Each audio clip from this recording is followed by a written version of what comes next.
हम आज पढ़ेंगे मसाई के बारे में।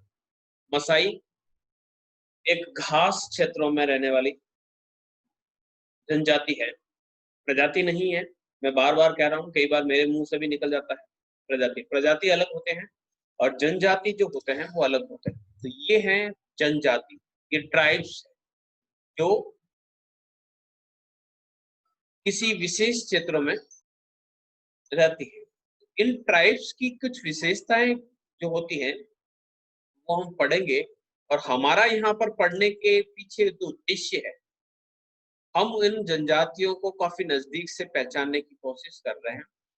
हम ये जानने की कोशिश कर रहे हैं कि ये कैसे सरवाइव करते हैं अपने इस प्रकार के वातावरण में। जब दुनिया 21वीं सदी को पूरा करने वाली है, ऐसी स्थिति में जहां इंसान चंद्रमा पर पहुंच गया है, टेक्नोलॉजी की इतनी भरमार हो चुकी है कि आप और हम घर बैठे बैठे पढ़ रहे हैं। संसाधनों की मात्रा इतनी बढ़ चुकी है। ऐसे में ये जो लोग होते हैं, ये जो ट्राइब्स होते हैं, वो किस प्रकार के अपना अपना जीवन इस क्षेत्रों में व्यतीत करते हैं। हम राजस्थान के संदर्भ में पढ़ते हैं तो हम भील मीना गरासिया को पढ़ते हैं। हम भारत के संदर्भ में पढ़ते हैं तो हम विभिन्न प्रकार के जो जनजातीय क्षेत्र है, जो चाहे संथाल है, मुंडा है, गुज्जर बकरवाल है, इन सभी के बारे में हम पढ़ते हैं। तो इनके पीछे पढ़ने के पीछे कारण ये होता है कि हम इनको पहचाने, इनको जाने और इनकी लोक संस्कृति को पढ़ें। इसी कड़ी में हम आज जो पढ़ेंगे वो है मसाई। मसाई एक पशुचारक, पेस्टोरलिस्ट का अर्थ होता है, ये क्या है? पशुचारक है। पशुचारक जनजाति है, पशुओं को चराने का कार्य करते हैं। और पशुओं को चराने का जो कार्य होता है वो किया जाता है ऐसे घास के क्षेत्रों में, ट्रॉपिकल ग्रासलैंड। ट्रॉपिकल ग्रासलैंड का अर्थ होता है ऐसे घास क्षेत्र जो कर्क रेखा और मकर रेखा के आसपास के क्षेत्रों में पाए जाते हैं या उनके बीच में पाए जाते हैं। ट्रॉपिकल उष्ण कटिबंधीय घास क्षेत्र। टेम्परेट की बात करता हूँ, शीतोष्ण कटिबंधीय घास क्षेत्र। शीतोष्ण कटिबंधीय घास क्षेत्र वे घास के क्षेत्र हैं जो कर्क रेखा तथा मकर रेखा के ऊपरी भागों में पाए जाते हैं, यानी 30.5 डिग्री उत्तरी अक्षांश तथा 23.5 डिग्री दक्षिणी अक्षांश से अबोव के इलाकों में जो पाए जाते हैं उन्हें हम टेम्परेट ग्रासलैंड कहते हैं, शीतोष्ण कटिबंधीय घास के मैदान कहते हैं। ये ग्रासलैंड किस प्रकार के होते हैं, इन ग्रासलैंड्स को पढ़ते हैं और इस जनजाति को हम पढ़ते हैं। घास चराने वाली जनजाति ऐसे क्षेत्रों में रहते हैं जो पठारी क्षेत्र है। आपने अफ्रीका के बारे में पढ़ा होगा कि अफ्रीका का जो अधिकांश भाग, अफ्रीका का जो ऊपरी भाग है, उत्तरी पश्चिमी जो भाग है, वहां पर आपको सहारा का डेजर्ट मिलेगा। अफ्रीका के ठीक मध्य का जो भाग है वहां पर आप देखेंगे तो वहां पर आपको मिलेगा कांगो के जंगल। मैं आपको शेयर करता हूँ ये स्क्रीन। आप देखेंगे कि अफ्रीका में आपको डिफरेंट टाइप्स के, आप देखें सबसे ऊपर वाला ये जो भाग है, ये आपका सहारा का डेजर्ट, पूरा का पूरा सूखा हुआ क्षेत्र, ठीक है, सहारा का डेजर्ट। इसके ठीक बीच में ये जो क्षेत्र है जहां हमने पिग्मी को पढ़ा। पिग्मी जो रहता है इस कांगो के जंगल में रहते हैं। इक्वेटर पास होता है, बहुत अधिक बारिश होती है इस क्षेत्र में। इसके ठीक नीचे हमने ये जो क्षेत्र पढ़ा, ये वाला, यहाँ पर एक जनजाति पढ़ी थी, शायद याद हो आपको, बुशमैन्स। आज हम पढ़ेंगे ऐसे क्षेत्रों में जो पठारी क्षेत्र है। और पठारी जो क्षेत्र है वो देखेंगे कि यहाँ पर आपको काफी कटा कटा क्षेत्र देखने को मिलेगा। एक काफी इंटरेस्टिंग चीज मैं आपको बताता हूँ। आने वाले समय में देखेंगे कि ये जो अफ्रीका का ये जो पार्ट है, ये वाला, ठीक है, यहाँ पर एक रिफ्ट वैली पाई जाती है, ठीक है, दरार घाटी। ये दरार घाटी के कारण क्या होगा कि आप देखेंगे कि ये टंगानागा झील, ये अफ्रीका जो है वो आपको कई दिनों, काफी सालों के बाद आप देखेंगे कि ये टुकड़ों में डिवाइड होगा, ये टूटकर अलग हो गया, ठीक है। तो इस रिफ्ट वैली का जो भाग है जिसमें लेक विक्टोरिया, नाम सुना होगा आपने, विक्टोरिया झील, विक्टोरिया झील। इस विक्टोरिया झील के आसपास अफ्रीका के कई जो देश है पाए जाते हैं, जैसे कि आपके रवांडा है, रुंडवी है, किगोमा, तंजानिया। इसके आसपास के क्षेत्रों में मुख्य क्षेत्र है केनिया। इस केनिया या कीनिया जिसे कहा जाता है, इस कीनिया क्षेत्र में जो जनजाति जो रहती है, उस जनजाति का जो नाम है वो है मसाई। इस क्षेत्र को अगर आप देखें तो यहाँ पर आपको कुछ पठार भी मिलेंगे, कुछ पर्वत मिलेंगे, कुछ यहाँ पर झीलें छोटी मोटी मिलेगी। बाकी का जितना जो भाग है वो आपके काफी सूखा हुआ आपको देखने को मिलेगा। तो इस प्रकार के सूखे हुए जो क्षेत्र है, यहाँ पर एक लंबी लंबी सी घास पाई जाती है। उस घास को या फिर इसको सवाना लैंड कहा जाता है। सवाना जो क्षेत्र है, ये सवाना घास की जो भूमि है वो यहाँ पर पाई जाती है। ये पूरा का पूरा पठार क्षेत्र है, पूरा का पूरा पठार क्षेत्र है। पठार क्षेत्रों में आप देखेंगे कि यहाँ पर वनस्पति के नाम पर कुछ भी देखने को नहीं मिलता।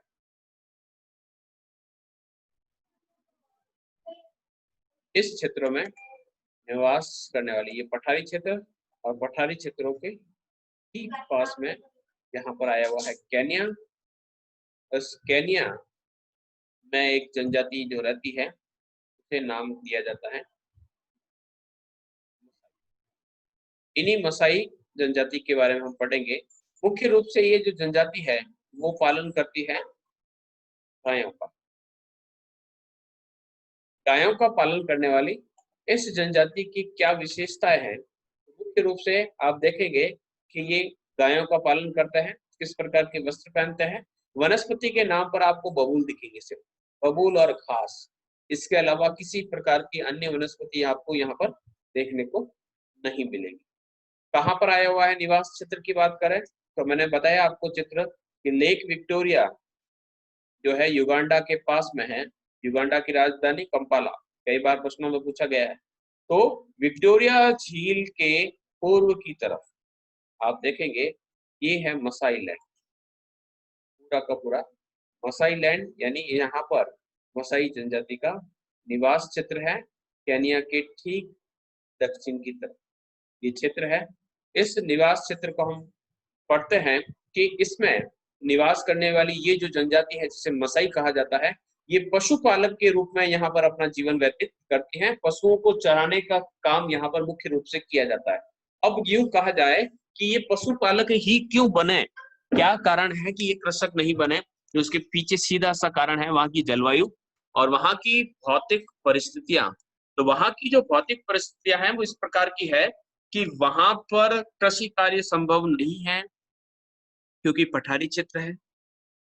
वहां पर जंगल नहीं है, इसलिए वहां पर लकड़ी काटना या फलों को एकत्रित करना संभव नहीं है।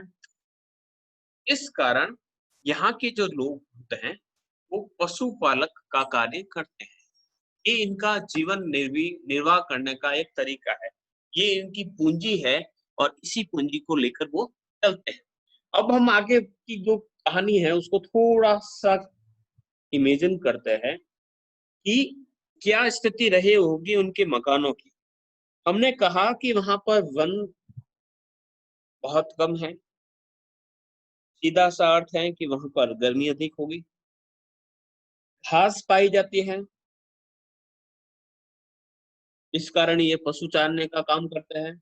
तो वहां के इनके जो मकान होंगे वो बने होंगे मुख्य रूप से वनस्पति, कुछ बबूल की लकड़ियां होगी, कुछ घास होगी और कुछ चमड़े का प्रयोग ये करेंगे। वस्त्रों की बात करें तो वस्त्रों के बारे में हम कह सकते हैं कि वस्त्र जो है गर्मी अधिक रहती है, इस कारण या फिर तो कम होंगे या फिर जो अफ्रीका का जो कल्चर है उस हिसाब से पक्के रंग के वस्त्र ये ज्यादा पहनते हैं। पक्के रंग का यानी जो गहरे रंग के जो कलर के जो कपड़े होते हैं वो ज्यादा पहनते हैं। त्वचा का रंग कैसा होगा तो हम सीधे तौर पर कह सकते हैं कि ये काले रंग के होंगे। तो ये कुछ अनुमान हम लगा सकते हैं। खाते क्या होंगे तो वो कृषि कार्य संभव नहीं है, इसलिए अनाज का तो प्रयोग हो सकता है कि आसपास के क्षेत्रों से कहीं पर मांग के किया जाए, लेकिन इनके खाने में मुख्य रूप से मांस जरूर होगा। और कुछ एक दो ऐसी चीजें होगी जो शायद आपको भी थोड़ी सी विचलित करे, जैसे कि हमने बुशमैन के बारे में कहा था कि बुशमैन जो होते हैं, जो दीमक के ढेर देखते ही नहीं छोड़ते। जैसे ही दीमक का ढेर नजर आता है, वो चावल की तरह उसे खा जाते हैं। बुशमैन के चावल, वो अपने शरीर पर बैठने वाली जूक तक को नहीं छोड़ते, वो कीड़े खाते हैं। इसे इसीलिए इसीलिए हमने कहा था कि वो कृमि भक्षक थे। इसी प्रकार से इन लोगों की भी कुछ ऐसी विशेषताएं हैं जो आने वाली स्लाइड्स के अंदर देखेंगे। अभी हम क्षेत्र की बात करते हैं, तो पशुपालक के रूप में, यानी पशुओं को चराने वाले व्यक्तियों के रूप में ये लोग कीनिया के पास या विक्टोरिया झील के पास, या हम कह सकते हैं कि युगांडा, केनिया और तंजानिया में इस प्रकार की जनजाति फैली हुई है। अगर आप देखेंगे कि इसके ठीक पास का जो क्षेत्र है वो हिंद महासागर यहाँ पर लगा हुआ है, हिंद महासागर के आसपास का क्षेत्र लगा हुआ है, हिंद महासागर का क्षेत्र लगा हुआ है। और यहाँ पर मैंने जो बात कही थी कि हिंद महासागर का क्षेत्र लगा हुआ है, तो महाद्वीपों के पश्चिमी भाग में डेजर्ट पाया जाता है, लेकिन महाद्वीपों के पूर्वी भाग में बारिश हो जाती है। क्यों हो जाती है? क्योंकि वहां पर ऐसी कंडीशन, एक तो ठंडी जलधाराएं नहीं पाई जाती हैं, दूसरा वहां पर बारिश होने के पीछे जो कारण है वो है कि इन क्षेत्रों में समुद्री जलवायु होने के कारण वाष्पीकरण होता है, और वाष्पीकृत जो जल होता है वो व्यापारिक पवनों के प्रभाव में आकर महाद्वीपों के जो पश्चिमी भाग, पूर्वी जो भाग है वहां पर बारिश करता है। तो हर महाद्वीप का लगभग लगभग जो पूर्वी भाग है वो आपको हरा भरा दिखाई देगा। थोड़ा सा मैं आपको इसको प्रूव करके थोड़ा सा बताता हूँ कि वास्तव में इस प्रकार की चीजें होती है या नहीं। काफी इंटरेस्टिंग रहता है भूगोल जब हम मन लगाकर पढ़े, केवल पास होने के हिसाब से पढ़ते हैं तो हमें थोड़ा सा, देखो इक्वेटर जो पास होता है वो तो एक कंडीशन है ही कि वहां पर बारिश होगी। देखिएगा ये महाद्वीपों का पूर्वी भाग पर आपको मिलेगा, हरा भरा क्षेत्र मिलेगा। कांगो वाला क्षेत्र है ये, तो वहां पर स्पेशल कंडीशंस है कि इक्वेटर पास होता है। महाद्वीपों का पूर्वी भाग है, लेकिन क्या कारण है कि इस भागों में जो आपको हरा भरा नहीं दिखता है, यहाँ पर एक ठंडी जलधारा रहती है। इस ठंडी जलधारा का नाम है सोमालिया। सोमालिया, सोमालिया, जिबूती, इसको हॉर्न प्रदेश कहते हैं। ये सिंध वाले क्षेत्र कहलाता है, सिंध क्षेत्र।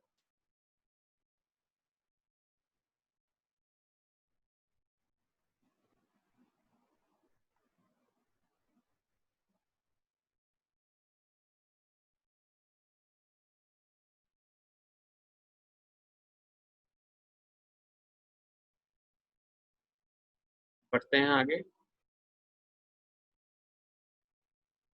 डिस्कनेक्ट हो गए थे, वापस जोड़ता हूँ। तो महाद्वीपों के पूर्वी भाग में आपको हरा भरे क्षेत्र दिखाई देंगे, और महाद्वीपों के पश्चिमी भाग में आपको डेजर्ट दिखाई देगा। इसका एक उदाहरण हम यहाँ पर भी देख सकते हैं। आप देखेंगे ये काफी हरा भरा है। महाद्वीपों का पश्चिमी भाग, यहाँ को आपको डेजर्ट मिलेगा। इसी प्रकार से उत्तरी अमेरिका का ये भाग आपको हरा भरा नजर आएगा। ये भाग है यहाँ पर सोनारान और मजावे का डेजर्ट देखने को मिलेगा। तो इस प्रकार की डेजर्ट सिचुएशन यहाँ पर पाई जाती है। वापिस हम मसाई पर पहुंचते हैं। मसाई का जो क्षेत्र है, पशुपालक जनजाति के रूप में ये निवास करती है। पशुओं को चराने का कार्य इनका प्रमुख कार्य है। ये पूर्वी अफ्रीका के केनिया, जिसे कीनिया भी कहा जाता है, उत्तरी तंजानिया एवं पूर्वी युगांडा, पूर्वी युगांडा, ये युगांडा है, युगांडा का ये हिस्सा, ये वाला पूर्वी युगांडा, ठीक है, उत्तरी तंजानिया, तंजानिया का ये ऊपरी भाग, और केनिया का ये भाग। इन तीनों में ये जनजाति पठारी क्षेत्रों में निवास करती है। ये क्षेत्र है जो विक्टोरिया झील के पूर्व में आया हुआ है। हमने स्पष्ट कर दिया है और अगर अक्षांशीय स्थिति की बात करें तो 0 डिग्री उत्तरी अक्षांश से लगाकर 5 डिग्री दक्षिणी अक्षांश के मध्य। अगर हम इसको देखें तो अगर हम पाएंगे कि हमारा जो इक्वेटर है वो कैसे पास होता है। आपने अफ्रीका को देखा होगा। अगर अर्थ का जो हम यहाँ पर स्ट्रक्चर बनाए और अर्थ के स्ट्रक्चर्स में हम इसको ड्रॉ करें तो ये हमारी 0 डिग्री पास होती है। अफ्रीका वन एंड ओनली ऐसा कंटिनेंट है, ऐसा महाद्वीप है जिसमें से तीनों ही लाइन जो है वो पास आउट होती है। तो 0 डिग्री से ठीक ऊपर की तरफ 5 डिग्री, यानी यहाँ से जो 5 वाली लाइन जो निकलती है, 5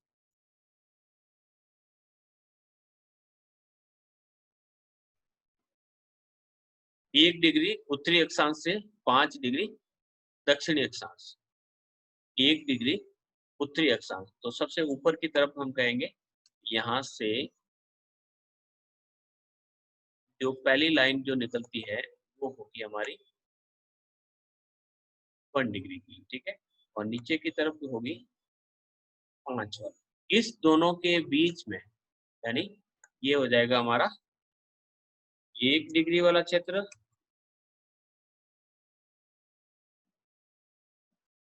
नॉर्थ, और नीचे की तरफ का जो भाग रहेगा वो रहेगा 5 डिग्री साउथ। इसके बीच में का जो भाग है वो क्षेत्र जो है वो कहलाता है आपका मसाई लैंड। मसाई लैंड या मसाई जनजाति का क्षेत्र। मसाई जनजाति का जो क्षेत्र है वो यहाँ पर पाया जाता है, इन क्षेत्रों के अंतर्गत पाया जाता है। वापस स्लाइड्स पर पहुंचते हैं हम आगे आगे बढ़ते हैं। ये अधिकांश जो भाग है वो धरातल से 1800 मीटर की ऊंचाई पर है, या मीन सी लेवल, समुद्र तल से जो उसकी ऊंचाई है वो 1800 मीटर तक ऊंची है। और 1800 मीटर तक की ऊंचाई का जो क्षेत्र होता है वो पठार कहलाता है। बात करते हैं मसाई लैंड की। ये वही चित्र है, लेक विक्टोरिया, युगांडा, केन्या के बीच और तंजानिया के ऊपर की तरफ ये जो क्षेत्र है वो क्षेत्र यहाँ पर पाया जाता है। यहाँ की एक चोटी है किलिमंजारो के नाम से पर पाई जाती है। तो किलिमंजारो को पठार है यहाँ पर केन्या की राजधानी नैरोबी, और ये क्षेत्र यहाँ पर पाया जाता है। अब यहाँ आपके क्षेत्र की हम जलवायु की बात करते हैं, कैसी क्लाइमेट यहाँ पर पाई जाती है। तो यहाँ पर जो तापमान है वो 18 से 35 डिग्री के आसपास पाया जाता है। बहुत ज्यादा गर्म भी नहीं है, ज्यादा ठंडा भी नहीं है, आपके शीतोष्ण प्रकार का है, लेकिन इतना भी कम नहीं है कि यहाँ पर सर्दी का मौसम ज्यादा रहे। सामान्य सा तापमान यहाँ पर बना रहता है। वार्षिक तापांतर कम होता है लेकिन दैनिक तापांतर अधिक होता है। देखो इसको हम समझते हैं कि वार्षिक तापांतर किस प्रकार से कैलकुलेट करते हैं। वार्षिक तापांतर में हम कैलकुलेट करते हैं कि वर्ष के जितने भी जो महीने होते हैं 12 महीने होते हैं। इस 12 महीने में जो सबसे गर्म महीने जो होता है उसका तापमान देखते हैं कि उसका तापमान कितना है। मान लीजिए 40 डिग्री सेंटीग्रेड है अधिकतम तापमान, और वर्ष के जितने भी जो महीने हैं उसका न्यूनतम तापमान कितना है, वो जो होता है उसका जो वेरिएशन जो निकाला जाता है उस वेरिएशन को वार्षिक तापांतर कहा जाता है। दैनिक तापांतर की अगर हम बात करें तो दैनिक तापांतर का अर्थ होता है कि दिन का हाईएस्ट टेम्परेचर कितना होता है और दिन का लोवेस्ट टेम्परेचर कितना होता है, दोनों का वेरिएशन। हाईएस्ट मैंने जैसे कहा कि हाईएस्ट होता है 35 और लोवेस्ट मान लीजिए 15 है, 15 डिग्री हो जाता है लोवेस्ट, और हाईएस्ट जो होता है 35 डिग्री होता है। तो इसके बारे में हम वेरिएशन अगर निकालें तो हम कह सकते हैं कि 20 डिग्री सेंटीग्रेड का यहाँ पर वेरिएशन है।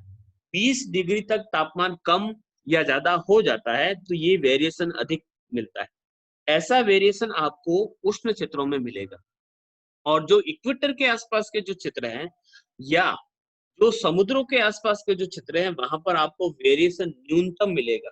वहां पर आपको न तो ज्यादा ठंडी लगेगी और न ही वहां पर आपको गर्मी लगेगी। इस प्रकार का वेरिएशन आपको भारत के संदर्भ में देखें तो बहुत कम वेरिएशन आपको मिलेगा। कलकत्ता में, चेन्नई में, मुंबई में, ये जो समुद्र के आसपास के जो क्षेत्र है वहां पर आपको वेरिएशन ज्यादा मिलेगा। अगर अधिकतम वेरिएशन की बात करें कि राजस्थान में कहाँ पर मिलता है तो अधिकतम आपको जैसलमेर के अंतर्गत मिलेगा, जहां पर अधिकतम तापमान दिन का 50 डिग्री सेंटीग्रेड पहुंच जाता है और रात का टेम्परेचर वहां पर 10 डिग्री सेंटीग्रेड के आसपास पहुंच जाता है। 40-42 डिग्री सेंटीग्रेड का टेम्परेचर का वेरिएशन आपको यहाँ पर देखने को मिलेगा। आई होप यहाँ तक ये चीजें समझ में आ गई होगी। पीछे पिछले साल का भी हम रिवाइज करते चलते हैं। इसके अलावा तापमान की और क्या विशेषता यहाँ पर मिलती है कि यहाँ पर दिन गर्म होते हैं, धूपवादार होते हैं, दिन में बहुत ज्यादा गर्मी रहती है, बहुत तेज धूप मिलती है, लेकिन रात जो होती है काफी ठंडी यहाँ पर देखने को मिलती है। वर्षा की बात करें तो साल भर में 100 सेंटीमीटर के आसपास बारिश हो जाती है, जो कि कम कहलाती है। इतनी बारिश काफी नहीं होती है किसी क्षेत्र के लिए। और ऐसी बारिश के अंतर्गत आप अगर देखें तो यहाँ पर ऐसी बारिश के अंतर्गत आपको वनस्पति के नाम पर बहुत कम वन या बहुत कम पेड़ देखने को यहाँ पर मिलेंगे। वार्षिक वर्षा बहुत कम और सबसे अधिक जो वर्षा होती है वो अप्रैल और मई के माह में होती है। अप्रैल और मई का जो माह होता है उसमें यहाँ पर अधिकांश वर्षा हो जाती है। तो इस प्रकार से जो जलवायु रहती है उसके आधार पर हम कह सकते हैं कि यहाँ पर मरुस्थलीय या अर्ध मरुस्थलीय प्रकार की जलवायु पाई जाती है। मरुस्थलीय क्षेत्रों में अगर बात करें तो 10 सेंटीमीटर के आसपास की बारिश या 50 सेंटीमीटर से कम बारिश वाले जो क्षेत्र होते हैं वहां पर उसको मरुस्थलीय भागों में रख सकते हैं। तो यहाँ पर पेड़ पौधे कम मिलेंगे, घासें यहाँ पर बहुत ज्यादा मिलेंगी। इसलिए सबसे उपयुक्त जो अर्थव्यवस्था का जो आधार है इनका वो रहता है पशु को चराना। आगे हम बढ़ते हैं नेक्स्ट स्लाइड में। वो है आपके कि यहाँ पर वनस्पति के नाम पर क्या मिलते हैं। तो वनस्पति के नाम पर पहले ही हम डिस्कस कर चुके हैं कि यहाँ पर घास क्षेत्र ज्यादा मिलते हैं। घास क्षेत्र के अलावा यहाँ पर बबूल के वृक्ष आपको ज्यादा मिलेंगे। तो यहाँ पर जो कम वर्षा वाले जो क्षेत्र है जो ज्यादातर है उनमें केवल घास उगती है और यहाँ पर केवल 50 सेंटीमीटर के आसपास बारिश होती है। उन क्षेत्रों में आपको घास ही देखने को मिलेगी। ये जो घास है वो 30 सेंटीमीटर के आसपास होती है। 30 सेंटीमीटर यानी आपके पास जो बड़ी स्केल जो होती है उस स्केल के बराबर 1 फीट की ऊंची तक की घास होती है। इसके अलावा जब शुष्क ऋतु आती है, जब सूखे वाली ऋतु आती है तो उस समय जब घास सूख जाती है और पत्तियां यहाँ पर पेड़ गिरा लेते हैं। ये बायोलॉजिकली इस प्रकार का होता है कि जब वृक्षों को अपनी आवश्यकता के अनुरूप अगर पोषण नहीं मिलता है तो वृक्ष जो होते हैं वो अपनी पत्तियों को अपना गिरा लेते हैं ताकि कम से कम वाष्पोत्सर्जन हो। वाष्पोत्सर्जन कम करके वो अपने अंदर मौजूद नमी को लंबे समय तक बनाकर रखते हैं, इस कारण वो पत्तियां गिरा देते हैं। तो यहाँ पर पतझड़ की ऋतु भी आती है। शुष्क ऋतु में घास सूख भी जाती है, जैसा कि हम चित्र में देख लेते हैं सूखी हुई घासें देखने को मिलेगी। लेकिन जो काफी ऊंचे है जैसे कि मैंने कहा 1800 मीटर की ऊंचाई तक के या 2 किलोमीटर ऊंचे समुद्र से जो क्षेत्र है वहां पर आपको लंबी घास भी मिलेगी और 40-50 फीट ऊंचे आपको बबूल के पेड़ वहां पर देखने को मिलेंगे। ये जो पूरा क्षेत्र है वो सवाना घास क्षेत्रों के अंतर्गत आता है। सवाना घास के क्षेत्र, घास के क्षेत्रों को आपने देखा होगा कि हमने घास के क्षेत्रों की अगर बात करें तो विश्व में अलग अलग प्रकार के घास के जो क्षेत्र पाए जाते हैं, कभी टाइम मिलेगा तो डिस्कस करूंगा। अभी मैं आपको शॉर्ट में बता देता हूँ। जैसे कि हम बात करें उत्तरी अमेरिका में जो शीतोष्ण घास के मैदान पाए जाते हैं उसको कहा जाता है प्रेरीज। इसी प्रकार से जो यूरोप में पाए जाते हैं उसे कहा जाता है स्टेपीज। इसी प्रकार से अगर हम दक्षिणी अमेरिका अफ्रीका की बात करें तो वहां पर पाया जाता है वेल्ड। दक्षिणी अमेरिका की बात करें तो वहां पर अर्जेंटीना में आपको पंपाज मिलेगा। पंपाज के ठीक ऊपर आपको लानोज मिलेगा जो आपका वेनेजुएला में है। ये लेनोज वेनेजुएला में जो लानोज है वो आपका शीतोष्ण कटिबंधीय घास का मैदान न होकर उष्ण कटिबंधीय घास का मैदान है। इसी प्रकार से हम उष्ण कटिबंधीय घास के क्षेत्रों में ऑस्ट्रेलिया पहुंचते हैं। ऑस्ट्रेलिया में आपको मिलेगा डाउन्स। इसी प्रकार से न्यूजीलैंड में मिलेगा आपको कैंटरबरी। तो अलग अलग क्षेत्रों में उष्ण कटिबंधीय और शीतोष्ण कटिबंधीय घास के मैदान पाए जाते हैं जिन्हें अलग अलग नामों से जाना जाता है। यहाँ पर जो घास के उष्ण कटिबंधीय घास के जो मैदान पाए जाते हैं उन्हें कहा जाता है सवाना। तो सवाना घास के क्षेत्रों में ये लोग रहते हैं यहाँ पर शुष्क जंगल देखने को मिलते हैं। ऊंचे भागों में जो पठारी भाग है वहां पर शीतोष्ण घास के मैदान जिसे सवाना कहा जाता है वो इनके लिए उत्तम चरागाह का काम करता है। और इन्हीं चरागाहों में ये अपने पशुओं को चरा कर अपने आजीविका को चलाते हैं, अपना और अपने परिवार का पालन पोषण करते हैं। अगर हम बात करते हैं कि ये कैसे दिखते हैं, तो हम जिस प्रकार से उनका चित्र देख लेते हैं, बिना कुछ पढ़े हम कह सकते हैं कि इस प्रकार की जो संस्कृति पाई जाती है, तो कानों में छेद करने की प्रवृत्ति इसमें देखी जा सकती है। रंग जो है इनका काला है, जो सिर का आकार है वो लंबा है, चेहरा थोड़ा-सा पतला है, होंठ कम बाहर निकले हुए हैं, क्योंकि अफ्रीका की अगर बात करते हैं और निग्रो प्रजाति की बात करें, तो उनके जो होंठ होते हैं थोड़े-से बाहर की तरफ उल्टे हुए, मोटे होते हैं और थोड़े से उल्टे हुए नज़र आते हैं, वैसा नहीं है, यहाँ पर कम उल्टे हुए हैं। तो ये कुछ शारीरिक विशेषता यहाँ पर देखने को मिलती है। शारीरिक संरचना की अगर हम बात करें तो ये काफ़ी लंबे होते हैं, हाइट काफ़ी अच्छी होती है। हाथ-पैर पतले व अंगुलियाँ लंबी होती हैं, सिर काफ़ी पतला, नाक सीधी, लंबी और पतली होती है। निगरों की जो नाक होती है काफ़ी चौड़ी होती है, इनकी थोड़ी-सी पतली होती है। होंठ कम मोटे होते हैं क्योंकि इस प्रकार के क्षेत्रों में रहने वाले लोगों के होंठ काफ़ी बड़े होते हैं, लेकिन इनके कम मोटे होते हैं। बाल बहुत कम होते हैं, जैसा कि आप देख पा रहे हैं और होते हैं तो भी वो काफ़ी घुंघराले प्रकार के होते हैं। और इस प्रकार की जो विशेषताएँ वाले जो लोग होते हैं, उनको मेडिटेरियन यानी भूमध्य सागरीय या निग्रोइड प्रकार की प्रजातियों के अंतर्गत या उनकी मिक्स जो प्रजातियाँ हैं, रेसेस है, उसके अंदर हम इसको शामिल कर सकते हैं। तो ये शारीरिक संरचना की विशेषताएँ इन लोगों में देखने को मिलती है। नेक्स्ट हम बात बात करते हैं खान-पान की। ये थोड़ा-सा विचित्र आपको लगेगा। यहाँ आपको एक चित्र नज़र आ रहा होगा और इस चित्र के अंदर आपको नज़र आ रहा है कि इनकी हाथ में कोई बर्तन है, ठीक है? और पहले आप कुछ चित्रों को देख लेते हैं, इनके बाल देख लीजिए, आपको कब घुंघराले टाइप आपको देखने को मिलेंगे, पूरे घुंघराले हैं, हाइट काफ़ी लंबी है। ये जो बर्तन है, काफ़ी विचित्र है। ये क्या करते हैं, ये पशुओं का खून पीते हैं। पशुओं का खून पीते हैं। खून पीने के लिए ये क्या करता है कि पशुओं की जो गर्दन है, यहाँ पर हिस्सा देखेंगे, यहाँ पर ये किसी रबड़ से या किसी आंच से बनी हुई रस्सी को बाँध देते हैं। उसके बाद अपने तीर से इसकी नाड़ी पर छेद करते हैं। यहाँ पर कुछ बूँदें आपको नज़र आ रही होगी, ये ब्लड है, ये खून है। इस सुरई में ये भरते हैं और इन पशुओं के खून के अंदर ये थोड़ा-सा दूध मिलाकर इसका सेवन करते हैं। हालाँकि थोड़ा-सा विचित्र आपको लगेगा, लेकिन ये विशेषता इनकी पाई जाती है। मैं आपके साथ एक शेयर करता हूँ। थोड़ा-सा हो सकता है कि विचित्र है आपको लगे, लेकिन जब हम पढ़ रहे हैं कि इस प्रकार के इस चित्र को आप देखेंगे, तो इस प्रकार से ये ब्लड पीते हैं, यानी ब्लड भी पीते हैं, मीट भी मांस भी खाते हैं और दूध भी पीते हैं। तीनों ही प्रकार से ये सेवन करते हैं। तो ब्लड और ब्लड के अंदर ये दूध मिलाकर उसे पीते हैं। ये इनकी एक विशेषता जो इन प्रजातियों के अंतर्गत देखी जाती है। तो इस प्रकार से ये इनका मुख्य भोजन है। तो भोजन के अंतर्गत हम देखें तो ये दूध का सेवन करते हैं, मांस का सेवन करते हैं और खून का सेवन करते हैं। इसके अलावा जो मांस है वो भेड़ और बकरी का यूज़ किया जाता है। पशुओं का मांस का ज़िक्र गाय के मांस का ज़िक्र नहीं आया है, केवल उनका खून पीते हैं। बात करते हैं गायों से खून और दूध को प्राप्त करते हैं और जितने भी योद्धा जो होते हैं, योद्धाओं का अर्थ होता है कि इनके जो पशु होते हैं, इन पशुओं को सँभालने के लिए जो युवा नवयुवक होते हैं, जो उन पशुओं को चराने जाते हैं, पशुओं की रक्षा करते हैं, उनको छोड़कर जितने भी जो लोग होते हैं, वो ज्वार, बाजरा और मक्के का प्रयोग करते हैं।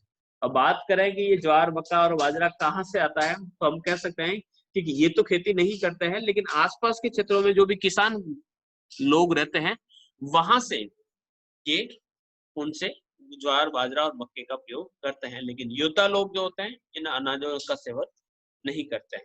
इसके अलावा केलों का सेवन करते हैं। केला कहा जाता है कि स्त्रियों का भोजन है, इनमें पुरुष केलों का सेवन नहीं करते हैं। इसके अलावा ताज़ा शहद और शहद से बनी हुई शराब का ये प्रयोग करते हैं। तो ये इनकी दिनचर्या का कारण है। मैंने वो ब्लड वाला चित्र इसके अंदर ऐड नहीं किया। छोटा-सा चित्र मैं आपको बता देता हूँ। इस प्रकार से तुरई और नाड़ी के अंदर इस प्रकार से छेद करके ब्लड निकालते हैं और उसके बाद उसका सेवन करते हैं। हाइट की बात करें तो काफ़ी लंबी हाइट है इनकी और सभी को अगर देख लेते हैं तो ये काफी ऊंची हाइट के हैं, हालांकि ये थोड़ा सा जंप किए हुए हैं, लेकिन हाइट का अनुमान लगा सकते हैं। दिखने में काफी पतले हैं, एकदम दुबले पतले से, काफी लंबे, त्वचा का रंग काला, कपड़े के रूप में कह सकते हैं कि इस प्रकार से, जिसे क्रॉस कहा जाता है, क्रॉस, हाथ में एक लकड़ी का डंडा, क्योंकि पशु चारक होने के कारण इनकी आवश्यकता रहती है। जिस क्षेत्रों में रहते हैं उन क्षेत्रों में रहने गर्मी का मौसम, और कुछ कह सकते हैं कि वहां पर पक्के रंग का जो प्रयोग किया जाता है उसके कारण इस प्रकार की विशेषता इनको देखने को मिलती है। तो वस्त्रों का अगर जिक्र करें तो चमड़े से बने हुए हल्के वस्त्र होते हैं। ये जो वस्त्र दिखते हैं ये अभी के पिक्चर्स हैं, तो इसके आधार पर कह सकते हैं इससे पहले की मुख्य रूप से ये चमड़ों का एक वस्त्र पहनते हैं, लेकिन जैसे जैसे आधुनिक सभ्यता के प्रभाव में आते हैं, तो जैसे जैसे सभ्यता में उनके परिवर्तन, संस्कृति में उनका परिवर्तन आता है, वैसे वैसे उन्होंने आधुनिक वस्त्रों का प्रयोग करना सीख लिया है। बाकी इनके जो वस्त्र होते हैं वो चमड़े के बने हुए हल्के वस्त्र होते हैं। स्त्री और योद्धा नवयुवक जो होते हैं वो उत्सव के समय आभूषणों को धारण करते हैं। आभूषणों के रूप में आप देख सकते हैं कि ये लगभग लोहे की बनी हुई गोल चक्कर पहनते हैं। पैरों के अंदर अगर जूतों की बात करें तो ये आधुनिक नजर आ रहे हैं मुझे तो समय के साथ साथ हो सकता है कि परिवर्तन आए हो, ये चमड़े के बने हुए वस्त्र हो सकते हैं। स्त्रियां बकरों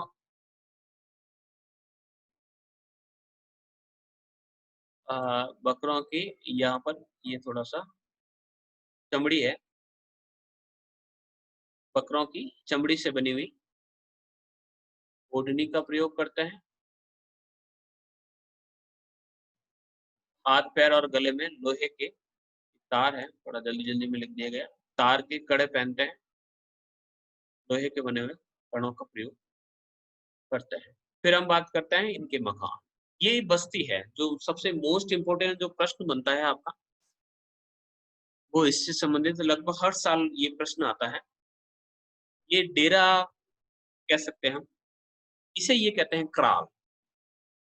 क्राल क्या है? मसाई लोगों की बस्ती। इस क्राल को आप देखेंगे तो आपको बीचों बीच का जो चित्र है वो आपको थोड़ा सा खाली चित्र मिलेगा, और कई प्रकार की झोपड़ियां इसमें बनी रहती है। ये इनकी बस्ती होती है। तो प्रत्येक परिवार का अपना एक दल होता है, और उसी दल में वो अपने पशुओं को चराते हैं, और हर परिवार का अलग अलग पड़ाव होता है कि ये पशुओं को लेकर चलते हैं, तो पशुओं को खाने के लिए क्या जगह मिले इसके लिए ये प्रयास करते हैं। तो यहाँ पर आप देखेंगे तो यहाँ वनस्पति के नाम पर, इस क्षेत्र में देखिए आप, वनस्पति के नाम पर आपको बबूल के अलावा कुछ नहीं मिल रहा। कुछ ये बबूल देखिए, इस बबूल के नीचे, ये छाया के नीचे कुछ लोग बैठे हैं, दो चार लोग यहाँ पर बैठे हैं। ये बबूल की छाया, इनके लिए छाया के रूप में बहुत बड़े बड़े से बबूल है। इसके अलावा वनस्पति के नाम पर यहाँ पर हल्की सी घासें हैं, और घास के अलावा किसी प्रकार की कोई वनस्पति नहीं है। घरों को देखें तो आपके घास के बने हुए या लकड़ियों के बने हुए इस प्रकार के कच्चे झोपड़े इनके द्वारा बनाए गए हैं। और जहां पर इनका जो पड़ाव होता है, ये पूरा का पूरा जो है, ये जो पड़ाव है या बस्तियों घरों का जो झोपड़ियों का समूह है, वो क्या कहलाता है? क्राल कहलाता है। ये क्राल जो होता है, इस एक क्राल में 20 से 50 तक की झोपड़ियां हो रही है, जैसा कि हमें नजर आ रहा है। क्राल बनाने का जो कार्य है वो स्त्रियां करती है, कि पशु जो चराने का काम होता है वो पुरुष लोग करते हैं, वो चराने चले जाते हैं, और पीछे महिलाएं जो होती हैं इस प्रकार का कार्य करती हैं। झोपड़ियां अंडाकार नजर आ रही हैं और बहुत पास पास बनाई जाती हैं। बीच का जो स्थान होता है झोपड़ियों के बीच, वो खुला रखते हैं, उसमें छोटे से बाड़े बनाए जाते हैं। एक हिस्से में बड़े जानवरों को रखा जाता है, इसमें किसी में छोटों को रखा जाता है। इस प्रकार से बाड़ों में पशुओं को रखा जाता है ताकि जंगली जानवर उसे ना खा ले। इस प्रकार की व्यवस्था पाई जाती है। मीटिंग एक बार ऑफ हो जाएगी, और आज के लिए इतना ही है। मैं लिंक जो है आपको शेयर करूंगा ग्रुप में, वहां से आप